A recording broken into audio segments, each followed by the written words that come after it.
আপনি সিভি দিলেন, শর্টলিস্টেড হলেন, কিন্তু ইন্টারভিউ গিয়ে এইচআর যখন প্রশ্ন করলো টেল মি অ্যাবাউট ইয়োরসেলফ, আপনি চুপ হয়ে গেলেন। এই মুহূর্তটা আপনার জীবনে একবার হলেও হয়েছে, তাই না? আজকে আমি আপনাকে দেখাবো মাত্র 6টা সেন্টেন্স টেমপ্লেট, যেটা শিখলে আপনি যে কোনো এইচআরের যে কোনো প্রশ্নের উত্তর দিতে পারবেন আত্মবিশ্বাসের সাথে, ইংরেজিতে। তাহলে চলুন শুরু করি। প্রথমে একটা কথা বলি, ইংরেজি না পারার জন্য কিন্তু আপনি দোষী না। বাংলাদেশে আমরা 12 বছর ইংরেজি গ্রামার পড়ি, past tense, present tense, future tense সব মুখস্থ করি, কিন্তু কেউ আমাদের শেখায় না রিয়েল লাইফে প্রেশারের মধ্যে কিভাবে ইংরেজিতে কথা বলতে হয়। ইন্টারভিউয়ের সমস্যা গ্রামারে না, সমস্যাটা হলো আপনার কাছে রেডিমেড সেন্টেন্স নেই। এইচআর যখন প্রশ্ন করে আপনার ব্রেন তখন খুঁজতে থাকে এখন কি বলবো, এবং সেই সার্চিং টাইমটাই আপনাকে ধরা খাইয়ে দেয়। আজকে আমি সেই প্রবলেমের এক্স্যাক্ট সলিউশন আপনাদেরকে দেব। আমরা এমন 6টা সেন্টেন্স ফ্রেমওয়ার্ক শিখব যেগুলো একবার মুখস্থ করলে যে কোনো ইন্টারভিউয়ে নিজের মতো করে সাজিয়ে কথা বলতে পারবেন। কিন্তু তার আগে এই ভিডিওটা শেষ পর্যন্ত দেখুন, কারণ শেষে আমি বলবো 5টা সেন্টেন্স যেগুলো ইন্টারভিউয়ে কখনোই বলবেন না। অনেকেই না জেনে এই ভুলগুলো করে থাকে এবং চাকরি হারায়। এখন আমরা সরাসরি চলে যাব প্রথম সেন্টেন্সে। এটা শুনলে অনেকেই বলবেন এতটাই সিম্পল। হ্যাঁ, কারণ সিম্পলিসিটি আসলে আপনার সবচেয়ে বড় ওয়েপেন ইন্টারভিউয়ের সবচেয়ে কমন প্রশ্ন টেল মি অ্যাবাউট ইয়োরসেলফ, এবং সবচেয়ে বেশি মানুষ এটাতেই আটকায়, কারণ এই প্রশ্নের কোনো গ্রামার নেই, এটা পিওর স্পিকিং, আর আমরা কখনো এটা প্র্যাকটিস করিনি। আমি আপনাকে একটা ফর্মুলা দিচ্ছি, মনে রাখবেন 3টা অংশ। 1, নাম ও ব্যাকগ্রাউন্ড। 2, অভিজ্ঞতা বা পড়াশোনা। 3, কেন আপনি চাকরি করতে চান।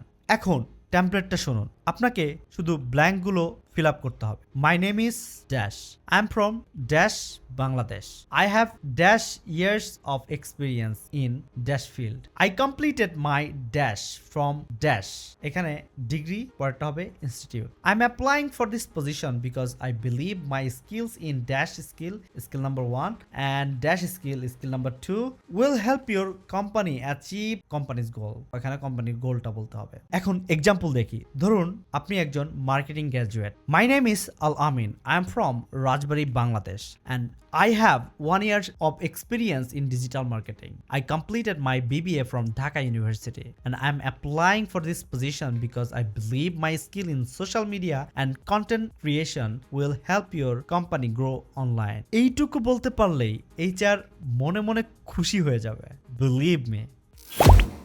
এখন আসছে এমন একটা প্রশ্ন বেশিরভাগ মানুষ ভুল করে অ্যান্সার দেয়, এমনকি যারা ভালো ইংরেজি জানেন তারাও। দেখুন কোন ভুলটা। দ্বিতীয় প্রশ্ন, what is your greatest strength and what is your weakness. এখানে সবচেয়ে বড় ভুল কি জানেন? মানুষ উইকনেসে বলে আই এম লেজি বা I am not good at anything, এই কথাগুলো বলে। এটা শুনলে এইচআর মনে মনে নেক্সট ক্যান্ডিডেট দেখতে থাকে। সঠিক পদ্ধতি হলো উইকনেস বলতে হবে এমনভাবে যেটা আসলে একটা স্ট্রেংথও বটে। প্রফেশনালস এটাকে বলে রিফ্রেমড উইকনেস। টেমপ্লেট দেখুন, my greatest strength is skill হবে। For example, in my previous studies or job, I specific একটা example, this help the team or the project outcome, প্রজেক্টের যে আউটকামটা সেটা। Weakness, one area I'm working on is, ওইখানে উইকনেসের কথা বলবেন। I have been improving this by taking action, কোন অ্যাকশনটা নিচ্ছেন ওইটা এখানে বলবেন। And I can already see progress। এবার এক্সাম্পল শুনুন, my greatest strength is attention to detail. In my last project, I reviewed all the reports before submission and caught 3 errors that could have been costly. As for my weakness, I sometimes take extra time to double check my work. And I have been working on time management techniques to balance accuracy and speed. দেখলেন, weakness বললেন কিন্তু সেটা আবার একটা strength হয়ে গেল।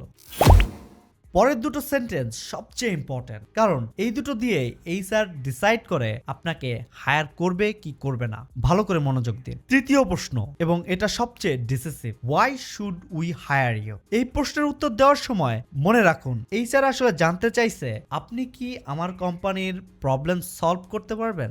আর আপনার উত্তরে কোম্পানির কথা থাকতে হবে, শুধু নিজের কথা না। You should hire me because I bring dash experience in social media marketing or anything that directly match what your company needs based on my research about dash company name. I understand you are focused on dash, এখানে কিসের উপর focus করতেছে যেটার জন্য আপনাকে higher করতেছে।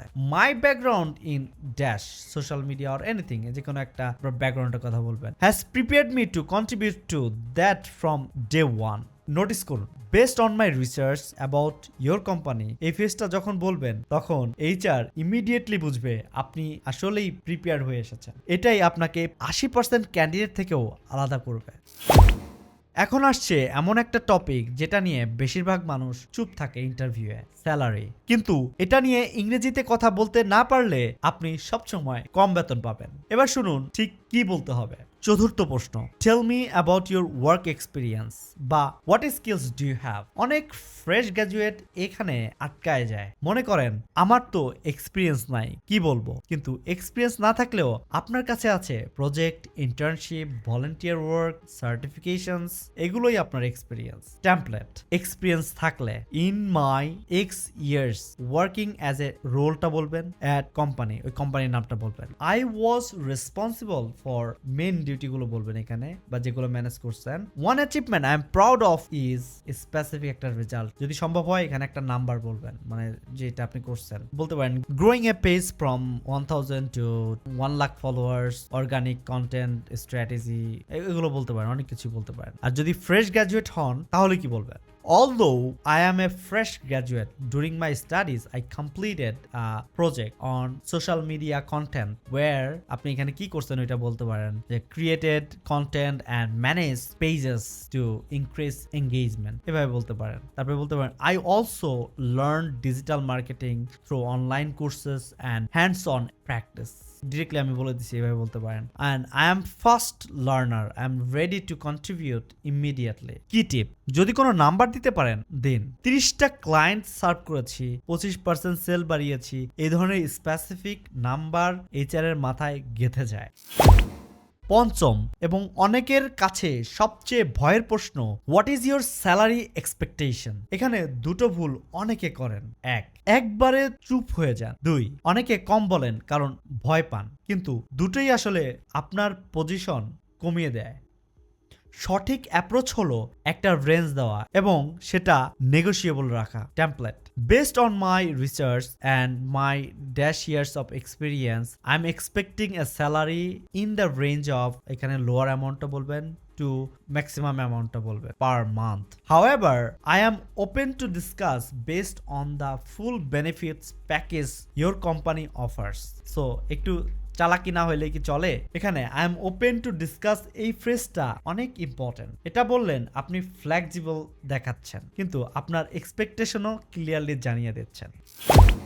এখন শেষ সেন্টেন্স অনেকেই ব্যবহার করে না, কিন্তু এটা ইন্টারভিউয়ে সবচেয়ে লাস্টিং ইমপ্রেশন তৈরি করে। এবং এরপরেই বলবো সেই 5টা ফেটাল ভুল যেগুলো না জানলে বাকি সব কিছু বৃথা। ষষ্ঠ এবং শেষ সেন্টেন্স, ইন্টারভিউয়ের একদম শেষে এইচআর যখন বলে do you have any questions বা দ্যাটস অল ফর নাও, তখন বেশিরভাগ মানুষ বলে নো থ্যাংক ইউ এবং চলে যায়। এটা একটা মিসড অপরচুনিটি। এই মুহূর্তে আপনি একটা পাওয়ারফুল ক্লোজিং স্টেটমেন্ট দিলে আপনার নাম এইচআর এর মাথায় গেঁথে যাবে। Closing template, thank you so much for your time today. I really enjoyed learning more about this role and company and I am very excited about this opportunity and I am confident that I can make a meaningful contribution to your team. I look forward to hearing from you soon. মাত্র 4টা sentence, কিন্তু এই 4টা sentence বললে আপনি professionally polished দেখাবে এবং HR আপনাকে সিরিয়াস ক্যান্ডিডেট হিসেবে মনে রাখবে। লাস্ট ইমপ্রেশন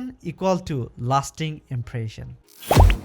এখন বলবো সেই 5টা ফেটাল ভুল যেগুলো করলে আপনার বাকি সব প্রিপারেশন কাজে আসবে না। ভুল নাম্বার 1, আই ডোন্ট নো বলা। কোনো অ্যান্সার না জানলে বলুন that's a great question, let me think about it for a moment. এটা অনেক প্রফেশনাল শোনায়। ভুল নাম্বার 2, প্রিভিয়াস বস বা কোম্পানিকে ক্রিটিসাইজ করা। কোনো এইচআর এটা শুনতে চায় না, বরং বলুন I am looking for new challenges and growth opportunities.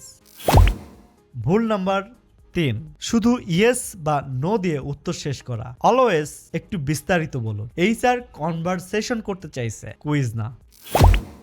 ভুল নাম্বার 4, ইংরেজি শুরু করে মাঝপথে বাংলায় চলে যাওয়া। ভুল হলেও ইংরেজিতে শেষ করুন। একটু ভুল হওয়া কোনো প্রবলেম না, হাল ছেড়ে দেওয়াটাই problem.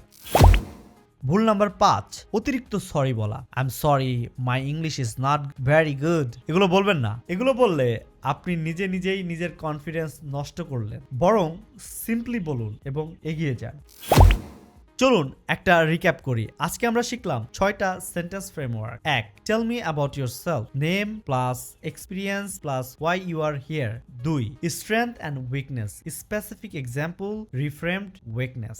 3, why hire you, company research plus your matching value. 4, your experience, role plus achievement plus numbers. 5, salary questions, range plus open to discussion. 6, closing statement, thank you, excitement plus looking forward. এগুলো কিন্তু script না, এগুলো framework. আপনি নিজের life অনুযায়ী এগুলো customise করবেন, আর যত বেশি প্র্যাকটিস করবেন তত ন্যাচারাল হবে।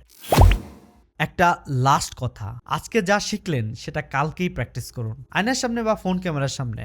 মুখে না বললে মাথায় থাকবে না। এই ভিডিওটা যদি আপনার উপকারে এসে থাকে তাহলে এখনই লাইক করুন এবং আপনার যে বন্ধুটার ইন্টারভিউ আসছে তাকে শেয়ার করুন। হয়তো এই ভিডিওটাই তার চাকরি পাওয়ার কারণ হবে। আর সাবস্ক্রাইব করুন। প্রতি সপ্তাহে এরকম প্র্যাকটিক্যাল ইংলিশ টিপস পাবেন। বেল আইকন প্রেস করুন যাতে নোটিফিকেশন পান। কমেন্টে লিখুন আপনার সবচেয়ে ভয়ের ইন্টারভিউর প্রশ্ন কোনটা। আমি পরের ভিডিওতে সেটার উত্তর দিব। আল্লাহ হাফেজ, সবার জন্য অনেক শুভকামনা। দেখা হবে পরের ভিডিওতে।